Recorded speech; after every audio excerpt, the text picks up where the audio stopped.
What do you think the general society still not understanding about high sensitive people or high sensation seeking? That's an interesting quandary that we're still addressing, that we're still making books and films and advocating for sensitive people, that we exist, that we're, at least 20% of the population. I think that's still unknown. In a lot of countries, it's still unknown. It hasn't, the information just hasn't disseminated, or there's not people working yet to disseminate that information. Or like one of the things I'm encouraged by, there's so many more people who are getting into coaching, right? Like life coaching, and so training other people who are spreading the word and helping people that are coming to these realizations, and then building those skills that we've talked about.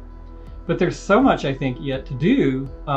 And part of it is just an acknowledgement that looking at some of the people who have been movers and shakers throughout history, and acknowledging that they were very likely either highly sensitive or high sensation seeking highly sensitive people, that helps to illuminate and provide examples of what you could accomplish. Martin Luther King Jr., for instance, is widely considered to be a highly sensitive man, right? You can think of examples throughout culture. Abraham Lincoln, for instance, Mahatma Gandhi. Some of these great leaders have probably been not only highly sensitive, but high sensation seeking. And that's what propelled them to keep moving forward. Yeah. So there's examples that you can provide, and we're not all going to become those fantastic examples, but I think there are so many, if you really drill down into it, that it becomes something that, so yeah, I understand it. Normalizing it within cultures, I think, is really important. I think it's easier to do within certain cultures than it is in others. So depending on the level of what a culture values, and in some cultures they do value sensitivity. Like in some Eastern cultures, they very much value the sensitive people who are perceptive and empathetic, and they prize and value those people. In other cultures, they're not necessarily acknowledged or understood, and so they're kind of ostracized to a certain extent, particularly with men. So that's why we made this film called Sensitive Men Rising. And so we intend to really provide a lot of ways for the doors to open for men, but not only for men, but for women to understand men at the same time, because men don't live in a vacuum. We don't live in space. We live amongst other people. And so the more we can all come to understand those men amongst us that are highly sensitive and how we function, and that we're different in some way, but yet not all that different, that we can't be understood, I think that's really important. So the more advocacy we do, the better it is. Talk a little bit more about the movie, The Sensitive Man, and what is about, where people can find it, why you feel it was important to make this movie and to put this message out there. Sure, Kate. So we started in, actually I didn't start, but Will Harper and Dr. Elaine Aaron actually made a movie in 2014 called Sensitive: The Untold Story. And if you haven't seen that one, that's a general sort of survey of highly sensitive people. It's the best quick introduction to the trait actually itself. So it's less than an hour. You can see a wide variety of what it means to be a highly sensitive person. Following that up, they made a couple of other movies, Sensitive and in Love, Sensitive Lovers. And Will Harper and I actually partnered together in 2020. And so we've been almost 5 years now working on Sensitive and Rising. We thought the time was right, looking at events in the world and the level of awareness and consciousness around high sensitivity in the world, that we need to talk about this difficult topic of highly sensitive men. And so that was our impetus. We really want to normalize discussions about high sensitivity in men and in general.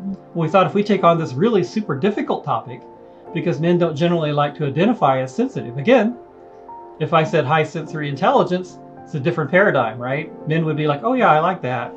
But they don't tend to like that term, highly sensitive. They tend to think it makes them feel fragile or effeminate or weak in some way.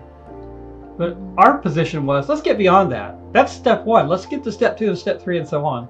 And so the film will allow us to break and demystify those kind of cliches and stereotypes about what it means to be not only a sensitive person, but a sensitive man.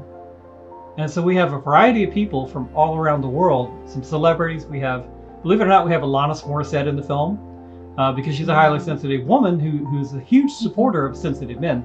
So she's in the film, updating us on her sons who are highly sensitive. We have so many people that are just amazing in the film that we've been able to find and to get in this movie. And we have kind of the average man on the street as well in the film.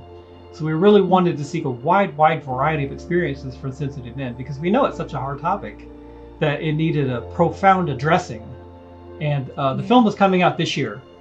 So we've been working Okay. on it. It's been a difficult one to make. Will and I have really stayed with it for this time period, and it's coming out this year. We definitely will put all the information in the comments under the video, so people will be able to find it. And I personally just, made a note for myself to watch it, because I feel this is so important. And especially in the context of our conversation, talking about the parents and the role of the father, I think that would be so beautiful if fathers would acknowledge more in themselves these kind of traits, and being able to transfer this information to their sons and to their daughters, so that, because I think that also can prevent some cycle of trauma which is going on in many families and many generations, a part of which is like being stigmatized by being sensitive, or trying to push away these traits of yours. This is a huge part of why we made the film, Kate, and thank you for bringing that up. That men are in crisis in some ways in the world, and we see it manifesting throughout world events. But we really wanted to provide this film so that men become parents, so that they're able to embrace this. If they're highly sensitive, that they're able to embrace that in a way that's really confident, that they can share with the world and not hide away in the shadows somewhere, ashamed of who they are. And a lot of men, and in fact a lot of sensitive people, unfortunately tend to grow up without enough support. They tend to grow up thinking that there's something wrong with them. We're trying to dispel that, and the science has already done that. We've already said that the trait itself is a neutral trait. It's something that is non-pathological. You can't be diagnosed with high sensitivity. It's not something you can really do much about, but you can learn how it functions.